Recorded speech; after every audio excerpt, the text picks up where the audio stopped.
A lot of this stuff I didn't know. Maybe you should listen. Maybe you should look up what he's saying. Maybe you should research it. By the way, have no idea about the racist history of the Democratic Party. I didn't know when I was in high school that the Democrats founded the Klan.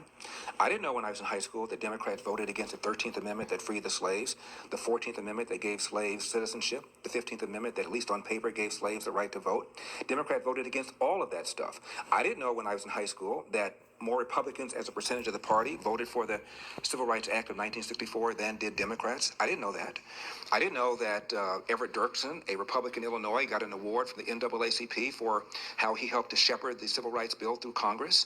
I didn't know that Al Gore's father participated in what was then the longest filibuster to prevent the bill from ever becoming on the floor. I also bought into that notion that okay, Democrats used to be racist, but then Republicans switched places with them in the 60s.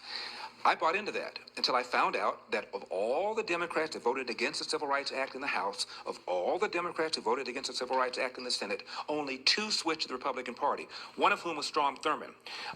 George Wallace, who stood in front of the school door as a Democratic governor saying segregation now, segregation tomorrow, segregation forever, he died a Democrat.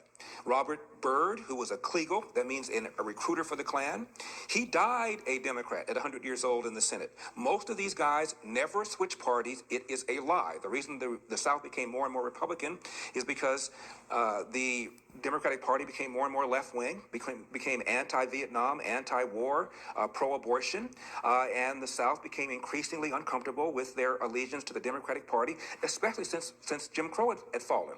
If Jim Crow has fallen, why are we in bed with these Democrats? What's the point? And so the South became more and more Republican for a reason that had nothing to do with racism, but that was the line that was fed by so many people, and so many blacks to this day believe that.